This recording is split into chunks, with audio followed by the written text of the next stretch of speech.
തിരുവാതിര കഴിഞ്ഞാൽ ഇതുപോലൊരു കറി നമുക്ക് മസ്റ്റാണ്. സാധാരണക്കാരുടെ വീട്ടിലെ കാര്യമാണ് പറഞ്ഞു വരുന്നത്.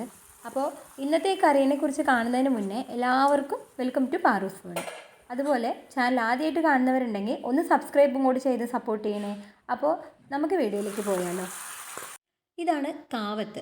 അതായത് നമ്മുടെ തിരുവാതിര പുഴുക്കിലെ പ്രധാന ഘടകമാണ് ഈ കാവത്ത്.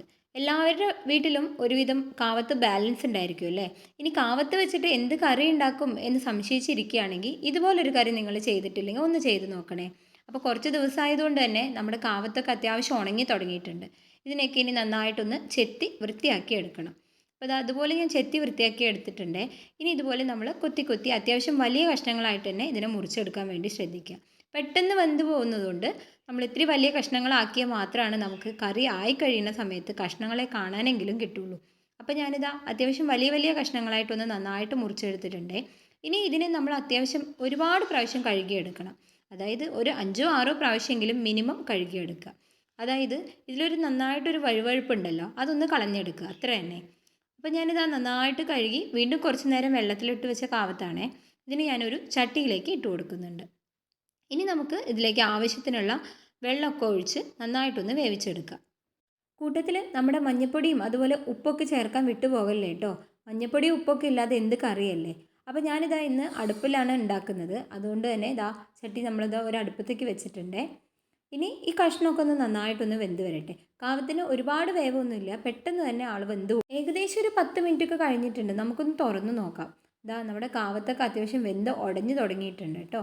അപ്പോൾ നമ്മൾ കയ്യിലുകൊണ്ടൊക്കെ ഇളക്കുന്ന സമയത്ത് നന്നായിട്ട് ശ്രദ്ധിച്ചിട്ടൊക്കെ ഇളക്കാൻ വേണ്ടി നോക്കുക. അപ്പോൾ നന്നായിട്ട് വെന്ത് വന്നു. ഇനി നമുക്കിതിലേക്ക് എരിക്ക് ആവശ്യമായിട്ടുള്ള മുളക് പൊടി ഇട്ട് കൊടുക്കാം. അപ്പോൾ നമ്മളിതിൽ പച്ചമുളകൊന്നും ചേർക്കുന്നില്ല, അതുകൊണ്ട് തന്നെ മുളക് പൊടിയാണ് ഇതിലെ മുഴുവൻ എരിവും നോക്കുന്നത്. അപ്പോൾ ഇതാ നന്നായിട്ട് ഒന്ന് മുളക് പൊടിയൊക്കെ എല്ലാ ഭാഗങ്ങളിലേക്കും ഒന്ന് പിടിക്കട്ടെ. അപ്പോൾ നന്നായിട്ടൊന്ന് തിളച്ച് വരുമ്പോൾ നമുക്ക് മുരിങ്ങയുടെ ഇല ചേർത്ത് കൊടുക്കാം. അപ്പോൾ ഇതാ മുരിങ്ങയുടെ ഇലയ്ക്ക് ഞാൻ നന്നായിട്ട് കഴുകി വാരി വൃത്തിയാക്കി വെച്ചിട്ടുണ്ട്. ഇനി മുളക് പൊടിയൊക്കെ നന്നായിട്ട് യോജിച്ച് വന്നിട്ടുള്ള ഇതിലേക്ക് നമ്മളിതാ നമ്മുടെ മുരിങ്ങയുടെ ഇല ഇട്ട് കൊടുക്കുന്നുണ്ട്. ഇനി നമ്മൾ മുരിങ്ങയുടെ ഇലയ്ക്ക് അധികം വേവൊന്നുമില്ല എന്ന് എല്ലാവർക്കും അറിയാമല്ലോ അല്ലേ. എന്നിരുന്നാലും ഒരു 3-4 മിനിറ്റൊക്കെ വേവാനുള്ള വേവ് മുരിങ്ങയിലയ്ക്കുണ്ട്. അത് നിങ്ങളുടെ മുരിങ്ങയിലയുടെ മൂപ്പിനനുസരിച്ചിരിക്കും. അപ്പോൾ ഇതുപോലെ നന്നായിട്ടൊന്ന് ഇളക്കി കൊടുക്കുക. ഇനി മുരിങ്ങയില ഒന്ന് വെന്ത് വരട്ടെ. ഈ സമയത്ത് നമുക്കിതിലേക്കുള്ള അരപ്പ് തയ്യാറാക്കിയെടുക്കാം. നമ്മൾ ഒരുപാടൊന്നും ഇതിനകത്ത് ചേർക്കുന്നില്ല. അതായത് കുറച്ച് തേങ്ങയും ജീരകവും മാത്രമാണ് ചേർക്കുന്നത്. അപ്പോൾ നിങ്ങൾക്ക് ഒരുപാട് തേങ്ങ ഇഷ്ടമാണെങ്കിൽ കുറച്ച് അത്യാവശ്യം ചേർത്ത് കൊടുത്തോളൂ. ഞാനിവിടെ ഒരു കപ്പ് തേങ്ങയാണ് ഇതിലേക്ക് എടുത്തിട്ടുള്ളത്.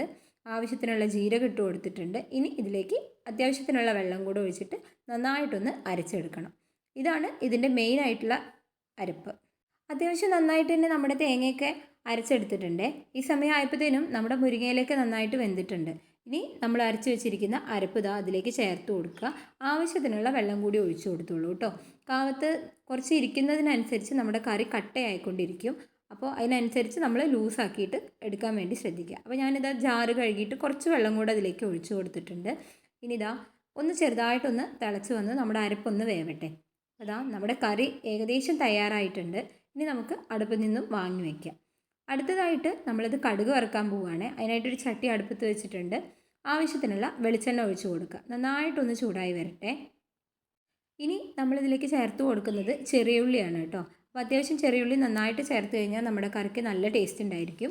അപ്പോൾ നമ്മളിതാ വട്ടത്തിലരിഞ്ഞ് നമ്മുടെ ചെറിയ ഉള്ളി നന്നായിട്ട് ഒന്ന് മൂപ്പിച്ചെടുത്തിട്ടുണ്ട്. അതാ നന്നായിട്ട് പൊരിഞ്ഞു വന്നു. ഇനി നമ്മളിതിലേക്ക് കടുക് ഇട്ട് കൊടുക്കുന്നുണ്ട്. കടുക് കൂടെ ഒന്ന് നന്നായിട്ട് പൊട്ടി വരട്ടെ. ഇപ്പോൾ ഇതാ സ്വാദിഷ്ടമായിട്ടുള്ള നമ്മുടെ മുരിങ്ങയും കാവത്തും ചേർത്തിട്ടുള്ള കറി തയ്യാറായിട്ടുണ്ട്. ഇതുവരെ ഇത് പരീക്ഷിച്ച് നോക്കാത്തവരുണ്ടെങ്കിൽ ഇതുപോലെ ഒന്ന് തയ്യാറാക്കി നോക്കുക. നിങ്ങളുടെ വിലയേറിയ അഭിപ്രായങ്ങൾ കമൻറ്റ് ബോക്സിൽ രേഖപ്പെടുത്തുക. ലൈക്ക് ചെയ്യാനും ഷെയർ ചെയ്യാനും മറക്കരുതേ.